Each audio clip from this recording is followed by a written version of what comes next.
Do you start to plot the sequel in your mind? Or are you done? I am done unless there is a loud call for a sequel. You know, and then it wouldn't be a sequel in any sense of what people might expect. It would be 20 years later. You know, it would be an adult novel. It would be those readers who loved it. I'd be writing for them for the next phase of their life. And also because that would interest me. What would happen to these characters? What paths did they take in their life? I think that would be interesting to me. In much the same way people write me about When Elephants Fly and they want to know, did, you know, the main character eventually have to deal with a mental health condition, or did the elephant calf survive? And because I leave things open, and I wouldn't even write that. I would write something much farther down the line because I think that would be more interesting. So, yeah. And plus, you know, when I'm editing Speed of Falling Objects, I've written a new manuscript. So then the book comes out and then you go back and you revisit your characters, but I'm immersed in the next story as well. So that makes me less likely to go back because I've already leapt forward. Do you work on multiple projects at once? I don't. In the sense that, like, if I'm editing one, I'm not editing another one, but I do in the sense that as soon as this book went to Natasha, I was already, while I'm waiting for, you know, the editorial letter and for revisions, then I start another one. But I don't have two novels I'm writing at the exact same time. But I never, like, I try not to, like, it drives me crazy to wait for edits or wait to find out if people are going to love my story. I need to just keep moving forward, or else I'll, you know, it's kind of crushing, you know? So you have to write the next story and be immersed so that you don't, you know, care too much what the reviews are, what's being said. I just have to keep moving forward. Does it work? It busies my mind to a certain extent. So yes, I would say that it works 60%, not 100%. Yeah, I don't think there's any way to completely insulate. There are authors who admit that bad reviews and other comments hurt, and authors who lie about it. I'm 100% convinced this is true. Yeah, it totally hurts. You know, you want everyone to love your story. You want them to understand why you did what you did. You want it to matter to them. All of that, especially when you're writing young adult, I think, you know, or when you're writing for kids or when you're writing for young adults, it's like, I don't know, it just really, really matters what they think and how it impacts them to me. But I have to, like, I just have to keep it moving. Otherwise, you know, it would feel like the walls were closing in. So I just write the next book. You mentioned Natasha a couple of times. We're talking about Natasha Wilson, who edited the book and who was profusely thanked in the acknowledgments. So when I see that, I assume that goes beyond just the obligation of thank your editor because you want to sell your next book. It sounded like you genuinely enjoyed working together. So what was that collaboration like? She's incredibly kind. She is willing to allow you to find your way, but she's also willing to say, this is why I think you should do this. You can do what you want. I'm not going to force you, but this is why I think you should be willing to do it. And because did you genuinely have final say on everything in the book? Well, yeah. I mean, I could say no, and she would probably let me say no to certain things. But yeah, and I wouldn't have chosen to work with her if I didn't trust her instincts.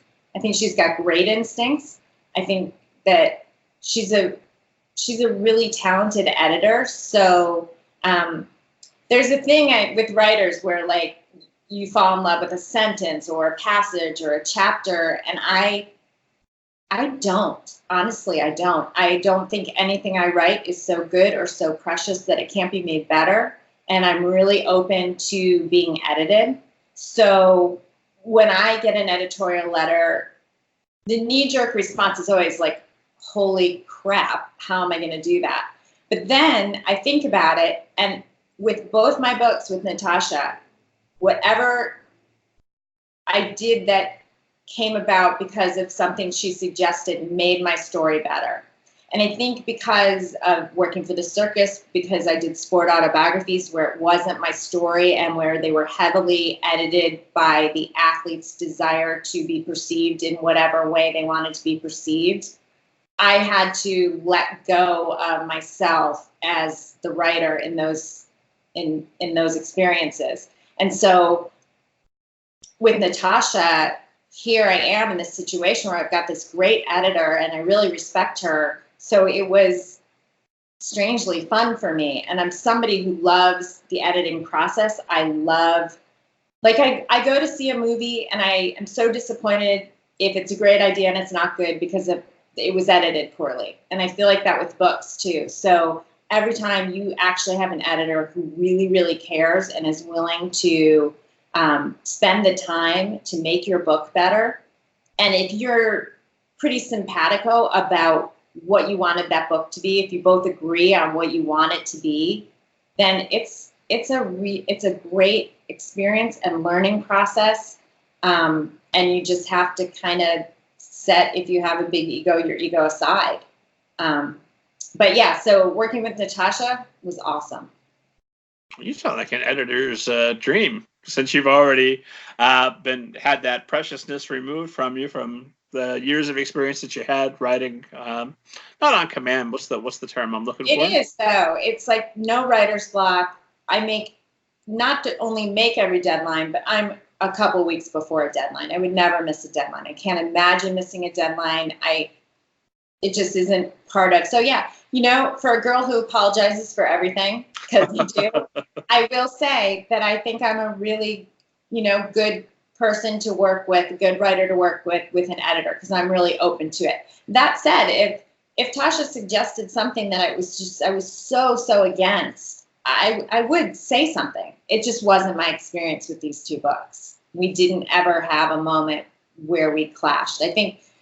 I don't want to spoil one situation for readers, but between Gus and Danny, the extent of their relationship was the only point that we had different ideas of how far that should go. And you having read it, you see which way we went. So I do. Yeah. And that would have been something I would have commented on, and I would have spoiled your book. Yeah. So that was really the only thing where, there was that moment. So, and we worked through it. And I think we made the right decision. And so when you're deciding what sort of editor that you want to work on or work with, is that your agent stepping in and picking out some editors for you to choose from? How do you get yourself in a position where you're picking the right editor? Well, so you go on submission and you see who wants your book. And then you talk to those editors. I was lucky enough to have a few different editors to speak with. And you see what their vision is for your story, and you see how much they want to change it, and if they like the beginning, if they like the ending, where they see the characters going, if they think there's a huge plot hole, something that they want to really change. And then you ask what their editing style is. Are you a deadline person? Are you super organized? All that kind of stuff. And then you see who you would work best with. And for me, it was, I had some good options, but Natasha was the right person for When Elephants Fly specifically, and understood what I wanted to do with the speed of falling objects. And thankfully, on 4 sentences, ended up loving it, because it could have gone the other way. Must have been an incredible set of sentences. I don't know. I wasn't sure what I was going to do, so it was a seat of my pants moment. So for a nice teaching moment for other soon-to-be authors listening, what specific things did you ask the editors that you were interviewing for the position? How did you determine who was going to be the best? Well, it really was just asking them what they thought of the story, and where, if they had anything that they really felt strongly that they wanted to change. It wasn't with the speed of falling objects, it was with When Elephants Fly, because I had a 2-book offer from a few different publishing houses. And so it was really just, where do you want the story to go? Why do you think you're the right editor to do this? And then it was discussions with my agent, because Stephanie Kipp Roston at Levine Greenberg Roston is my agent. And when I chose her and she chose me, it was because we both wanted the same thing for my career. And we have a similar vision. So after talking to editors, and she would talk to those editors as well, then Steph and I talked together and made the right choice for where we wanted to go. Gotcha. It's a team thing. Gosh, it's like writing is such a team sport. You know, it's like your agent and you need to be on a team, and your editor and everybody who works in marketing and PR. And it amazes me sometimes when a book comes out, because there's so many hands in it and so many people helping. And everybody needs to work really well together to be a success. So I'm just like the one first part, you know, and then it gets moved on into all these other worlds.